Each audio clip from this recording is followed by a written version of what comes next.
Hi friends, ஈஸியான potato fry இப்போ பார்த்துடலாம் எப்படி செய்கிறதுன்னு. அதுக்கு நான் 2 உருளைக்கிழங்கு பெரிய சைஸ் உருளைக்கிழங்கு எடுத்து இந்த மாதிரி டைமண்ட் ஷேப்பில் கட் பண்ணி வச்சுருக்கேன். அது வந்து உருளைக்கிழங்கு கருத்துடாமல் இருக்கிறதுக்கு தண்ணியில் போட்டு வச்சுருக்கேன்.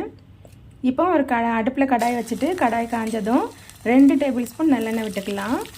எண்ணெய் காஞ்சி வந்ததும் நான் 1/2 டேபிள் ஸ்பூன் இஞ்சி பூண்டு விழுது போட்டிருக்கேன்.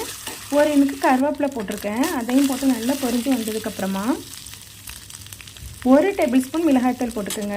உங்கள் காரத்துக்கு ஏற்ப போட்டுக்கிடுங்க. எனக்கு இது கரெக்டாக இருக்கும். தேவைக்கு உப்பு போட்டுக்குங்க. போட்டு ஒன்று சேர கலந்து விட்டுட்டு நம்ம கட் பண்ணி வச்சுருந்த உருளைக்கிழங்க தண்ணி வடிச்சிட்டு போட்டுக்கலாம்.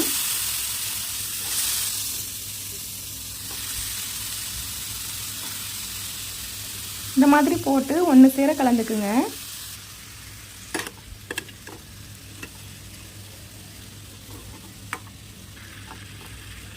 நல்லா ஒன்றா இந்த மாதிரி கலந்து விட்டுக்குங்க. மசாலா எல்லா பக்கமும் நல்லா படுற மாதிரி கலந்து விட்டதுக்கப்புறமா நான் ஒரு 3 டேபிள் ஸ்பூன் தண்ணி விட்டுருக்கேன். லைட்டாக தொளிச்சுக்குங்க தண்ணி.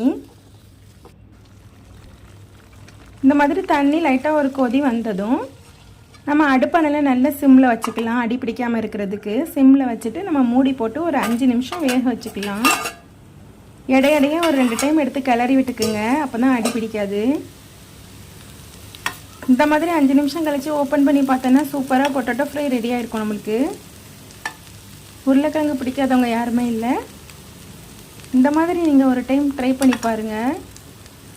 ரொம்ப ஈஸியாக செஞ்சிடலாம். டேஸ்ட்டு சூப்பராக இருக்கும்.